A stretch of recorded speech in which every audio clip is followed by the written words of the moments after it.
Американците по 60 пат избираат председател на државата. Доналд Трамп веќе излезе пред јавноста, а Камала Харис не се појавила се уште да го даде својата исказ по председателските избори. Во продолжение зборуваме со Дејан Андоновиќ за последните случувања. Фокусот на вниманието, верувам и на нашата јавност, е токму во САД. Да, видовме изменатата ноќ нашите медиуми ревносно известуваа за председателските избори во САД, голем интерес. Она што е веста на денот практично е дека Доналд Трамп, републиканскиот кандидат и старо нов тркач за Белата куќа, прогласи победа, што е релативно брзо за американските избори, ако се земе во предвид дека претходните циклуси малку поспоро беше прогласувањето на победата. Значи, прогласи победа како резултат на досегашниот тек на проекциите на овие не се официјални од нивната Централна изборна комисија, но се проекции на сите медиуми и аналитички центри кои секогаш 99,9% ги погаѓаат бројката на освоени гласови. Значи, Трамп успеа да освои до сега 267 од потребните 270 електори за да биде прогласен председател на Соединетите Американски држави, наспроти Камала 224 електори до сега. Разликата во бројки би било околу 5 милиона гласачи во корис на Трамп, со тенденција да биде 6 милиона, што е официјално и дефинитивно дека Доналд Трамп ќе биде 45-тиот председател на Соединетите Американски држави, односно 47-тиот поред на некој начин, и ќе биде стар нов председател. Ова што е изненадувачки изминатата ноќ е тоа што прво има голема разлика во досегашните резултати, ако остане тоа така. А ќе остане, не гледам како би се сменило. Тоа е прво, особено што анкетите и председателската кампања, ние вчера разговаравме за тоа, беше многу мала разлика по еден. Тоа е изненадувачки е, дури се зборуваше дека нема да се знае веднаш. Па се случи, да кажеме, еден дел од така наречените син-дзид на држави, тоа се држави кои се традиционални демократски гласачи, тука да има разлика во гласање, да има промена. Свинг државите, оние главните како што се Пенсилванија, таму успеа да освои Трамп поголем број на гласови. И дојде до ова што дојде, ние можеме да имаме дека црвените практично држави се републиканците и тие кои гласаа за Трамп и му дадоа подршка, сините се на демократите, овие 4 се, да кажеме, розеви, овие 2 се со тенденција да идат на демократите, а овие 2 кон републиканците. Зборувам дека тоа е сегашната состојба, таа ќе се менува повеќе или помалку, но сума сумарум, Трамп изненадувачки освои поголем, изненадувачка разлика направи на овие избори. Практично Камала Харис, ако е ова вака е, да гледам зашто не би било, претрпе, да кажеме, пораз на овие избори, особено што се очекуваше дека ќе биде. Па јас лично во моите анализи мислев дека ќе биде тука пата состојбата, дури во моите текстови пишав дека може и контингентно гласање да направат ако бидат нерешено за да го изберат новиот председател на САД. Сега Трамп во неговиот стил излезе порано да ја прогласи својата победа, но веројатно има сигурен, најверојатно, и знаат, што и тие добиваат некакви информации. Што кажа во изјавата? Имаме ли некакви информации што вели Трамп? Што може да каже? Каже дека Соединетите Американски држави ги чека голем прогрес, дека ќе ги реши сите проблеми што ги има и сето она што ќе направи Америка повторно голема и сето она што сме го слушали порано. Ја не би се фокусирал многу на тоа што он рекол, туку ќе видиме што ќе направи. Сега, сакав да направам една мала статистика. Проекцијата е дека овие 267 што има, дека на крај можно е да биде во корис на Трамп 312 електори наспроти 228 за Камала. Која разлика би била? Јас само направив една мала споредба. 2020 кога Бајден и Трамп беа на председателските избори, Бајден освои 306 електори, а Трамп 232. Значи, оваа победа на Трамп сега е многу поголема над Харис, одошто Бајден 2020 го победи Трамп. Од друга страна, 2016 кога во трката беа Трамп и Хилари Клинтон, кога Трамп беше избран за председател на САД, односот беше 304 електори во однос на 227 на Хилари. Доколку сето биде овака, би рекол дека ова е на некој начин начин спектакуларна рекордна победа на еден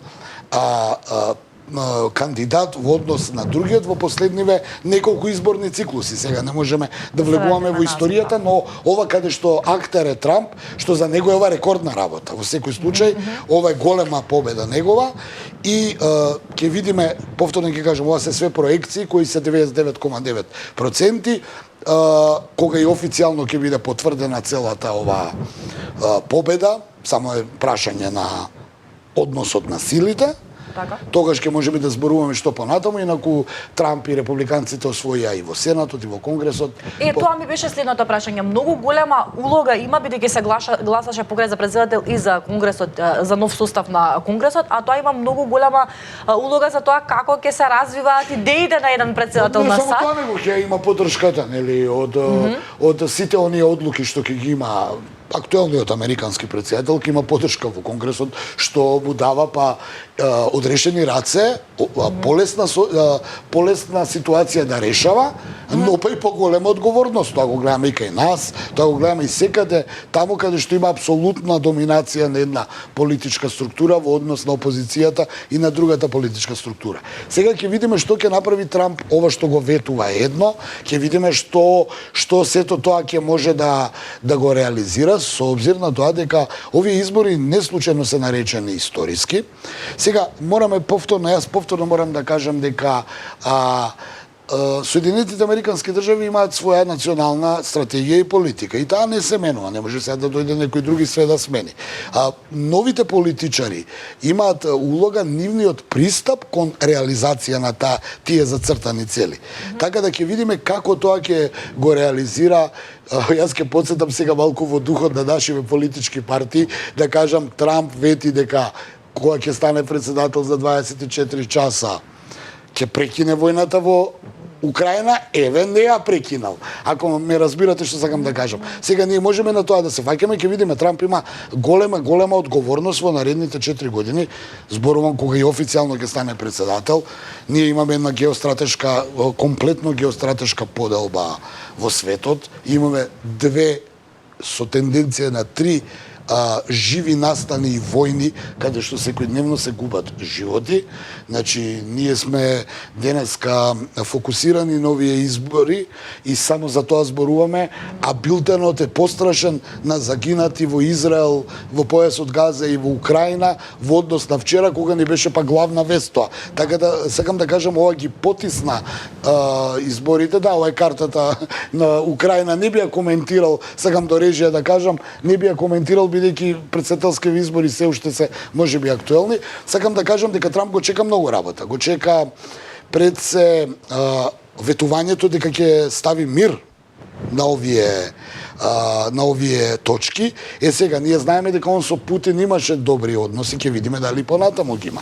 Од друга страна, познато е дека тој уште поголема поддршка ќе му даде на Нетањаху, за разлика од Бајден, кој колку и да беше инкриминиран, Бајден и неговата администрација беа воздржани во однос на Израел. Значи Нетањаху мислам дека сега ќе слави, бидејќи уште повеќе ќе добие поддршка од Трамп, бидејќи се на исти оние точки на некој начин на решавање на состојбите. Така да тука не гледам како би се смирила состојбата и она што јас и многу подобри познавачи на состојбите од мене го тврдат, следна точка е Кина. Сега, некои се заговорници на тезата, значи, кој да победеше, Кина е следната точка и таму ќе се префрли тежиштето на сите овие проблеми. Сега, многу ми насметаат, јас тука ќе бидам воздржан, дека Камала Харис ако победеше, таму ќе имаше војна, а Трамп ако победи, таму ќе има економска војна. Но како и да е, ќе потсетам Трамп и во првиот мандат, Кина ја ставаше за главен непријател на Соединетите Американски држави, сега во овие услови на се што се случува, не можеме да знаеме и да предпоставиме што све може да дојде, особено што веќе тежиштето е префрлено Северна Кореја, која прати војници се вмеша во Украина, а замрзнатиот корејски проблем, кој сега како што е Северна Кореја вмешана од страна на Русија, се бара Јужна Кореја да се вмеша во Украина.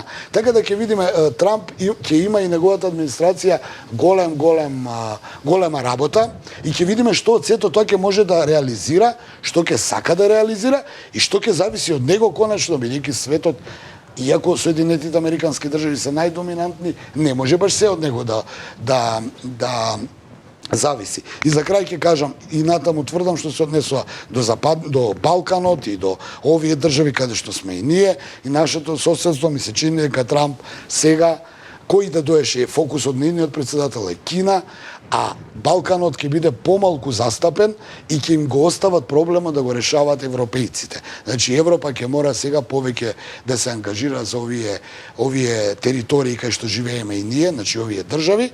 Ќе видиме колку па Европа ќе може се покаже до сега дека не може и ќе видиме што ќе се случува со оној однос Трамп и НАТО. Ќе потсетам, Трамп беше подготвен дури да излезат Соединетите Американски држави од НАТО, бидејќи, како што тогаш ги обвини сојузниците од НАТО, не плаќаат доволно за одбраната и тој тогаш изјави: не можеме ние вас да ве браниме, бранете се сами или платете си ја сметката за да бидете одбранати. Сега, тоа беше дадена изјава во мирни услови. Сега доаѓа војна, Европа, како и да свртиш, е на граница со Русија. Многумина од западните медиуми дали спинуваат, дали вистината зборуваат, намерите Русија да дестабилизира дел од стариот континент. Тоа зборувам што велат западните медиуми, дали е тоа во функција на некоја пропаганда, не знам, овие 3 години, но сега Европа вистински, ако оваа закана на Трамп ќе мора да ја земат во предвид, бидејќи Европа се покаже дека сама не може ни косовсково прашање да го реши, ни македонското, а не да решава украински и други проблеми, така да ќе видиме што ќе биде. Да почекаме, она што повторно ќе кажам, веста на денот е дека Трамп прогласи победа. Веста на изминатите 12 часа е дека Трамп убедливо ја поразува Камала Харис и покрај анкетите кои беа идентични, блиски, 1% беше, околу 5 милиона гласови се во корист на Трамп.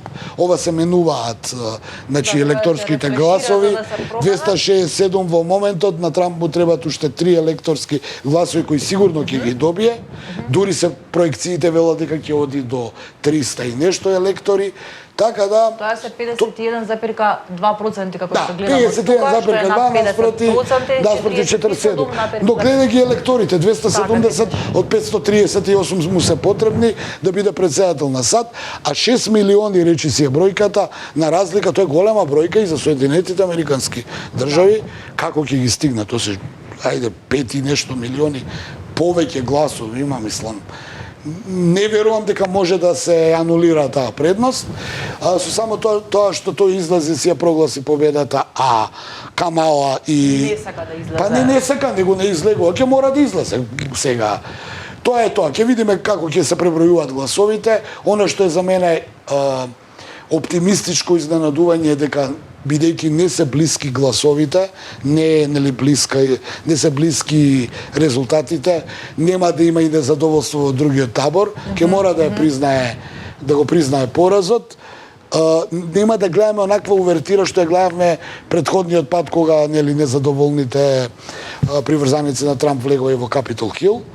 И сега тоа е процедурата, наредните денови ќе ги официализира. Генерално кога сме кај тоа, бидејќи се стравуваше и Вашингтон стравуваше под силно политичко обезбедување, беше.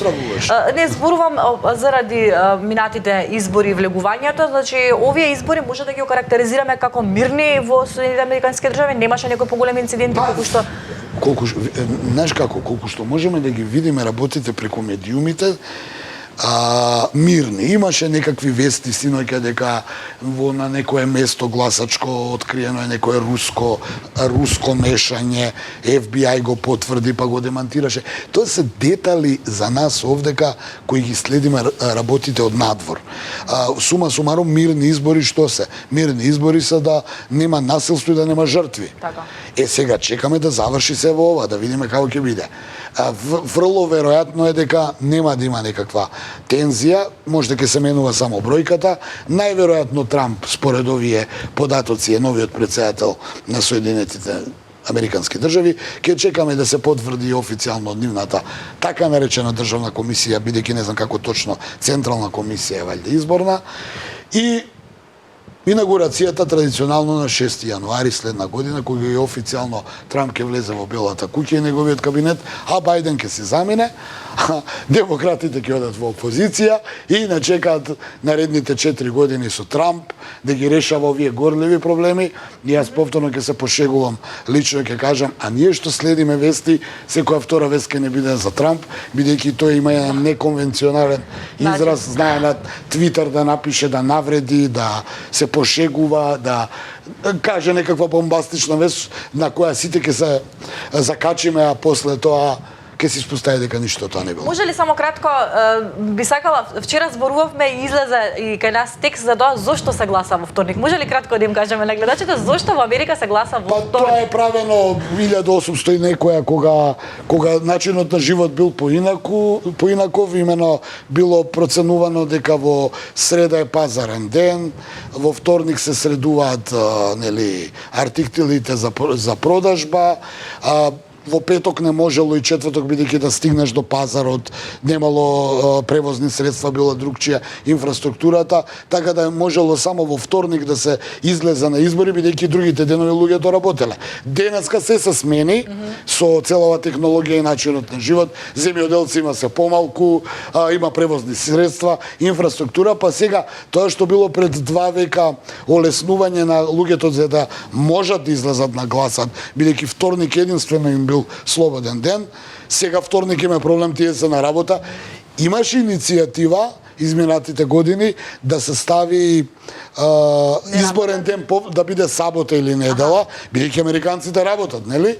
Но тоа не помина сега. За сега веројатно традицијата и остана да биде тој вторник за гласање, супер вторник, кога има судир помеѓу кандидатите во претседателската изборна трка. Значи, веројатно малци традиција, да не подсетиме сепак Соединетите Американски држави потекнуваат и од британците, а британците се традиционалисти, така да ќе видиме. Имаше иницијативи да се смени, но сега за сега тоа не го менуваат, веројатно поради традицијата. Но тоа е помалку важно, Александр. Се враќа Трамп во Белата куќа, ќе биде интересно наредните 4 години. Ова беше како фан факт, значи чисто сакав да гледачите може би не слушнале. Куриозитет, да, во секој случај ги имаме. Кога се овакви избори многу има и едукација, знаеш, кога истражуваш и бараш, па гледаш што е ова, што е она, како тоа се движи, на крајот можеш и нешто да дознаеш, ајде да научиш.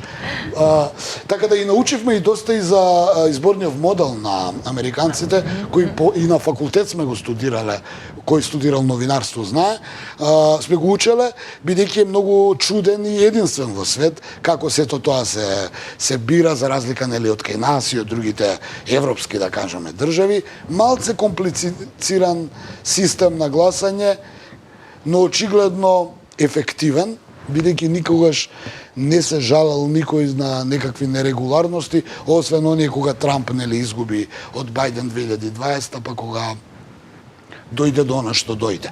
Сега измислија руско влијание, руско мешање, вакво мешање, тако не го измислија, зборувам, го ставија во игра, но не го ставија полнењето на гласачки кутии, нешто што ние кај нас, но сите избори го слушаме по медиуми дека имало.